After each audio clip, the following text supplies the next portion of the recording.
Ahawangin natin ang mabuting balita sa Ebanghelyo ni San Mateo, kabanatang 23, mga talata 1 hanggang 12. Noong panahong iyon, sinabi ni Jesus sa mga tao at sa kanyang mga alagad, ang mga eskriba at ang mga Pariseo, ang kinikilalang tagapagpaliwanag ng kautusan ni Moises. Kaya't gawin ninyo ang itinuturo nila at sundin ang kanilang iniuutos, ngunit huwag ninyong tularan ang kanilang gawa, sapagkat hindi nila isinasagawa ang kanilang ipinangangaral. Nagbibigkis sila ng mabibigat na dalahin at ipinapapasan sa mga tao, ngunit ni daliri ay ayaw nilang igalaw upang tumulong sa pagdadala ng mga iyon. Pawang pakitang tao ang kanilang magawa, nilalaparan nila ang kanilang mga pilaktirya at hinahabaan ang palawit sa laylayan ng kanilang mga damit. Ang ibig nila ay ang mga upo ang pangdangal sa mga piging at ang mga tanging luklukan sa mga sinagoga. Ang ibig nila ay pagpugayan sila sa mga liwasang bayan at tawaging guro, ngunit kayo, huwag kayong patawag na guro sapagkat iisa ang inyong guro. At kayong lahat ay magkakapatid at huwag ninyong tawaging ama ang sinumang tao sa lupa, sapagkat iisa ang inyong ama, ang amang nasa langit.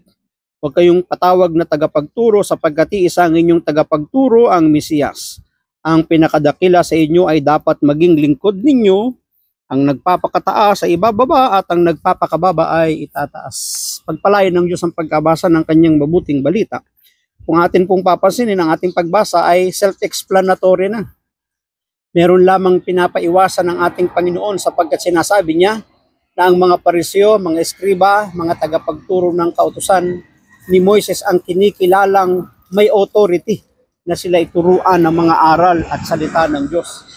At sinasabi niyang pakinggan ninyo sila, ngunit huwag ninyong tutularan ang kanilang mga gawa sapagkat hindi nila isinasagawa ang kanilang mga ipinapangaral.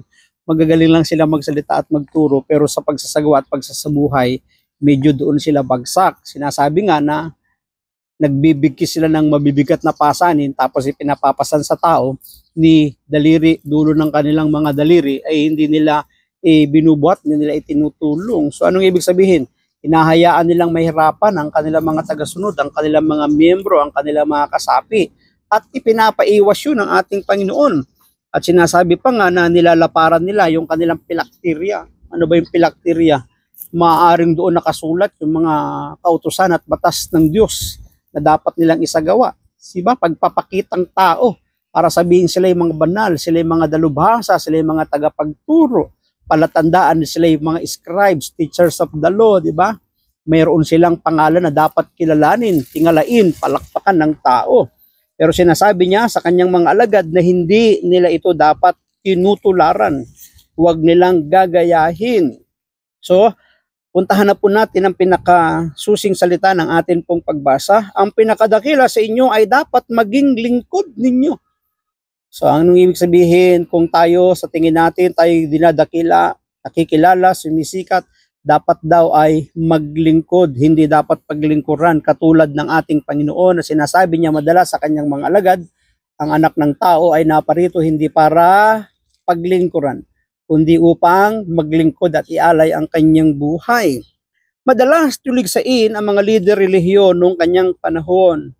Sino bang tumutuligsa ay walang iba kundi ang ating Panginoon. Ito ay dahil hindi sa pangunguna, sa pagpapakita ng mabubuting halimbawa sa kanilang mga tagasunod. Kaya naman sila pinupuna, kaya naman sila sinisita, kaya naman sila tintira ng ating Panginoon kasi hindi sila nagpapakita ng magandang halimbawa dun sa kanilang mga itinuturo at sa kanilang mga ipinapangaral. Hindi sila nagiging magandang ehemplo sa kanilang mga kasapi, sa kanilang mga tagasunod, sa kanilang mga miyembro. Walang masama sa pagpapahayag ng pagsunod sa mga kautusan, ngunit higit na mabuti kung ipakikita ito sa pamamagitan ng mabubuting gawa, pagsasabuhay at halimbawa. Nagiging mabisa kasi ang pangangaral, ang salita ng Diyos, ang pagtuturo ng kanyang mga aral kapag nakikita sa isang nagtuturo, sa isang nangangaral na siya yung unang nagsasagawa. Kaya nga lead by example daw eh. Mapangungunahan natin ang mga tao kapag tayo ay naging halimbawa para sa kanila. Ang pangunguna natin sa kanila ay hindi dahil sa kapangyarihan ng ating mga pananalita, kundi sa pagsasagawa at pagsasabuhay ng ating mga itinuturo sa kanila. Sa ating panahon, dumarami ang hindi nananalig kay Jesus sa kabila ng pagiging marami rin naman ng kanyang tagasunod. Marahil marami na masyadong nangangaral or marami na masyadong mangangaral. Marahil mas nangangailangan ng mundo ng mga tunay na saksi ni Kristo. Bakit kaya sinasabing mga tunay na saksi ni Kristo? Kasi ang pagiging saksi ni Kristo ay hindi sa pangangaral lamang. Ang pagsaksi sa ating Panginoong Jesucristo ay ang pagsasagawa, paghahalin tulad, pagtutulad sa ugali at katangian ng ating Panginoong Jesucristo. Hindi dahil sa mga pangangaral lamang tayo ay nagiging saksi, sapagkat maraming pwedeng mangaral na hindi naman nagsasagawa, tumutupad ng mga aral ng ating Panginoon. Marahil mas nangangailangan ng mundo ng mga tunay na saksi ni Kristo. Mga taong umiibig sa kapwa, gaya ng pag-ibig ni Kristo sa sangkatauhan. Yun pala yung totoo at tunay na pagsaksi. Alin? Yung pagpapadama ng pag-ibig sa ating kapwa. Pagtulong sa ating kapwa. Pag-abot at pagliligtas sa ating kapwa. Pagsagip sa mga pagsubok at problema na kinakaharap ng ating kapwa. Sa buhay natin ang pagiging saksi ng mabuting balita sa pamamagitan ng pag-aalay ng ating mga talento at kakayahan sa ating mga parokya para sa kapakinabangan ng lahat. Ito na po ay hamon sa atin. Ang alin?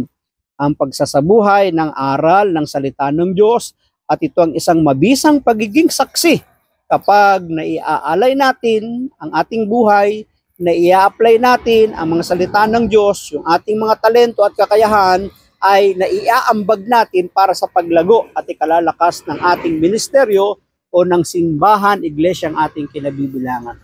Maraming salamat at pagpalain tayo ng ating Panginoon. Ng akin lamang palaging sambit, hayaan natin na ang Diyos ang palagiang maging Diyos ng ating buhay. Bye-bye and bye-bye.